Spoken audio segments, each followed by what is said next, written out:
Avec l'aide de Hachem, voilà, je voudrais parler du sujet des épreuves de la vie qui nous touchent tous, puisque nous devons tous, à travers notre existence, traverser des épreuves. Et il y en a qui le prennent bien, il y en a qui le prennent mal. Il y en a qui disent pourquoi on aurait préféré éviter toutes ces épreuves. Et pourquoi avons-nous des épreuves? Alors prenons l'exemple de Yaakov. Yaakov, toute sa vie, a traversé de lourdes épreuves, plus que Abraham et plus que Yitzhak. Abraham et Yitzhak, en gros, ont une vie paisible. Bien entendu qu'ils n'étaient pas entièrement. Abraham a eu 10 épreuves, mais Abraham, toute sa vie, était considéré, avait les biens spirituels, matériels, la sérénité au foyer. Il a eu Ishmaël, mais de façon générale, on voit que Yitzhak, la même chose. Il a une vie, il ne connaissait pas le mal caché. Non, Esav, ce n'est qu'en mourant qu'il a découvert. Ils ont une vie plus ou moins paisible. Yaakov, c'est le prototype du galout de l'exil. Il a grandi à la maison de ses parents et il a dû s'enfuir à cause de la haine de Esav. Il a traversé un exil difficile chez Lavan pendant 20 ans. L'homme le plus retors pratiquement de l'histoire du monde, nous disent les Chazal, c'est Lavan et Bilam, c'est le même personnage, nous disent les Chazal, c'est son petit-fils, c'est lui-même, quoi qu'il en soit. Lavan, c'est l'homme le plus retors du monde, et le pauvre Yaakov, si intègre, a dû vivre avec ce bandit pendant 20 ans, il lui a changé son salaire sans arrêt, et ensuite, il est retourné en Eretz Israël, il y a eu l'incident de Shrem. Il y a eu Yosef, son bien-aimé fils, qui pensait qu'il a été tué. Il a pris le deuil. Et à la fin de sa vie, c'est le premier des patriarches qui est sorti d'Eretz Israël, qui est descendu en Égypte. L'exil d'Égypte a commencé avec Yaakov. Donc, c'est le personnage de l'exil. Que nous disent les sages. Dans le Teilim, que nous disons tous les jours dans les psuks de Zimra, Alléluia, quand Alléluia, Nafshi es Hashem, on dit Ashrei shekel Yaakov be'ezro. Sivro al Hashem Elokav. Heureux celui dont le Dieu de Yaakov est en son l'aide. Sivro est dans le regard et vers Dieu, son créateur. Pourquoi Yaakov et non pas Avraham et Yitzhak? Les Chazal posent la question. Ils disent pourquoi? Justement parce que Yaakov, lorsqu'il a traversé le Jourdain, qui bemakli avarti et à Yardenazé, il a traversé le Jourdain, eh bien, il ne lui restait plus rien. Il était pauvre, il a été volé par Eliphaz, il ne lui restait aucun bien, il était seul, sans famille, sans appui, et il a levé les yeux vers Hachem. Et les sages nous disent que Yaakov est le symbole du bitachon, le symbole de la confiance absolue en Hachem, dans la solitude, dans les difficultés. Et on arrive au nœud du sujet, c'est que les difficultés sont là pour nous élever, pour nous agrandir et non pas pour nous abattre. Les épreuves de la vie sont là pour nous forger, pour notre bien. C'est le principe absolu de la compréhension de la vie et de la raison de vivre. Voilà. Dieu a créé le monde pour le bien, disent les sages. Olam chesed yibaneh, le monde a été créé pour le bien et Dieu veut nous combler de bien. Et nous combler de bien, cela signifie que nous avons tous les éléments qui sont pour notre bien. Tous les jours dans les bénédictions du matin, on dit Shasali kol tzorki. Dieu m'a donné tous mes besoins. Ça concerne à la fois les chaussures qu'on lasse et ça concerne tout ce qui nous entoure. Dieu donne à chacun et le bien, ce n'est pas seulement ce que nous considérons comme bien. Le bien, c'est ce que Dieu sait qui est pour notre bien, pour qu'on se rapproche de lui. Et le bien, c'est s'élever, c'est se forger. Alors, il y a un passage des plus profonds qui soit dans le Derech Hashem, de Reb Chaim Luzzatto, du livre magistral de Reb Chaim Luzzatto, le très grand kabbaliste Reb Chaim Luzzatto, et un livre fondamental, dans le 2e chapitre du livre, où il explique que le fait qu'il y ait le mal et le bien, le fait que l'homme doive lutter et doive enlever les imperfections et le mal qui est en lui et se forger.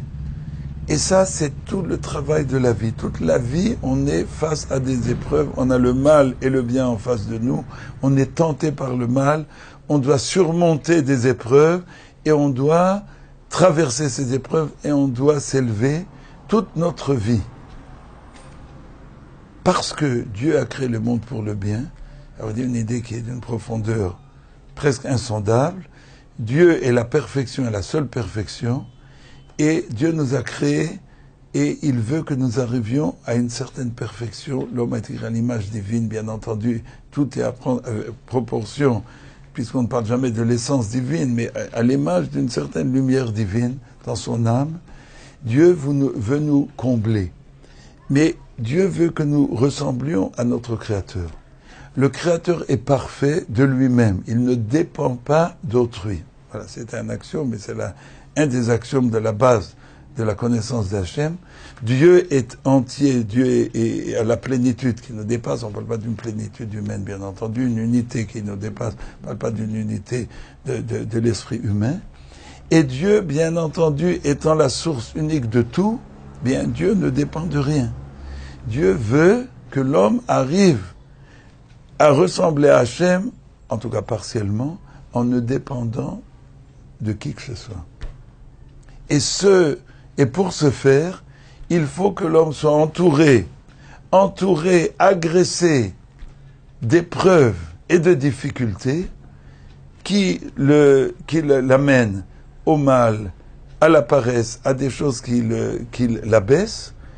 Et il faut qu'il se prouve à lui-même et qu'il se forge le bien qu'il choisit ne dépend d'aucun environnement et d'aucune pression, et le mal qu'il écarte ne provient que de lui.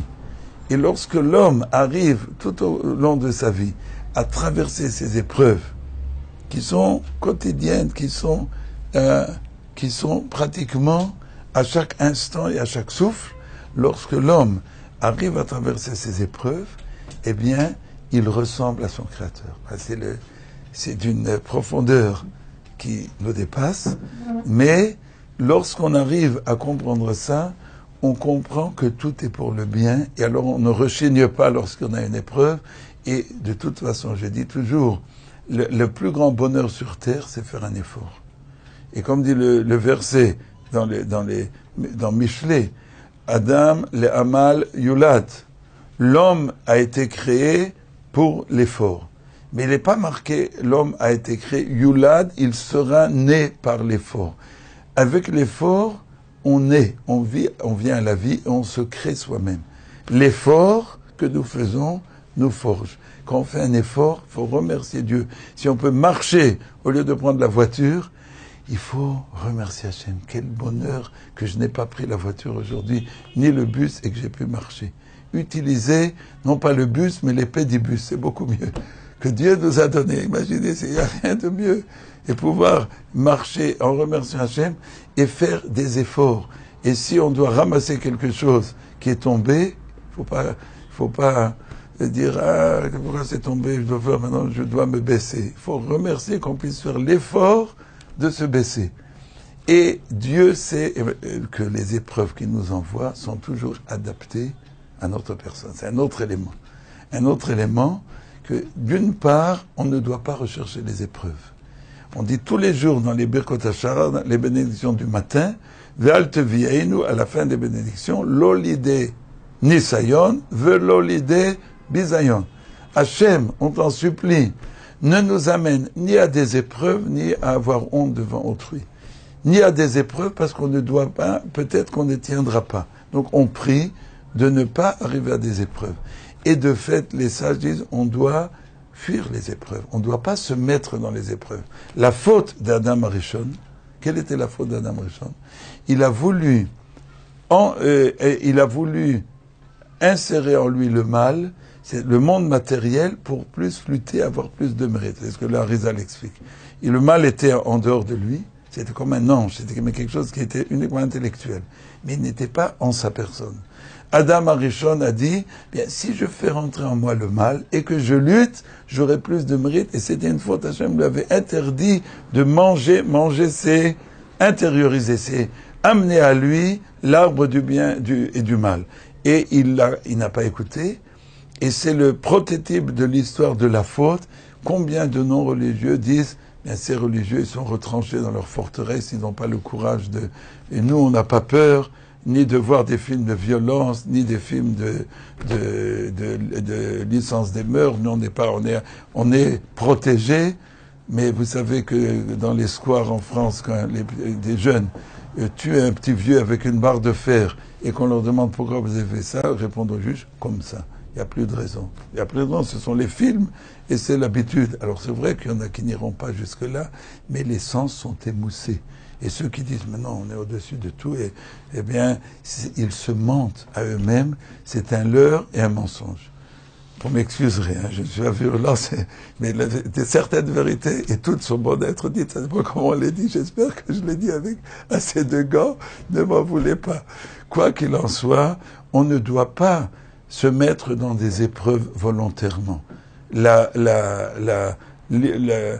conception de la Torah et du judaïsme, c'est qu'on doit rester à l'écart des épreuves. C'est de notre point de vue. Mais Dieu, toute la vie, nous amène des épreuves qui sont pour notre bien. Maintenant, Dieu sait mesurer qui et quoi et quand. Les Chazal disent, il y a une famine au temps de David Amelech, et cette famine, dit le Midrash, aurait dû venir à la génération d'avant de Saül. Pourquoi elle est venue à la génération de David? Les Chazal nous disent, les sages nous enseignent, parce que la génération de Shaoul était faible dans la Emouna. Il n'avait pas la Emouna de la génération de David. Et si cette famine était venue, qui méritait pour ce que Shaoul avait fait avec les Givonim, sans rentrer dans le détail, eh bien, ils n'auraient pas tenu. Ils auraient récriminé contre Hachem et ils n'auraient pas passé l'épreuve. Et donc, il fallait que cette famine arrive. Elle est arrivée à la génération de David, qui était comme un cèdre et qui était solide.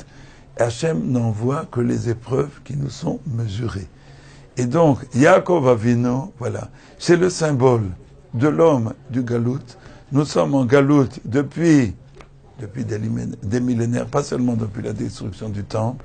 Et le peuple juif, on l'appelle le peuple errant, c'est le sel de la terre, c'est l'oxygène du monde, c'est tout ce que vous voulez. Mais on est quand même en galoute, où qu'on soit, parce que vous savez bien aujourd'hui que tant que le Moshiach n'est pas là, bien entendu qu'on arrête Israël, c'est arrête Israël, mais on est quand même en galoute, et l'air du temps est partout, et les microbes du temps sont partout, ils ne choisissent pas c'est pas géographique. Donc, et malgré tout, c'est grâce à ça que nous arrivons à nous élever.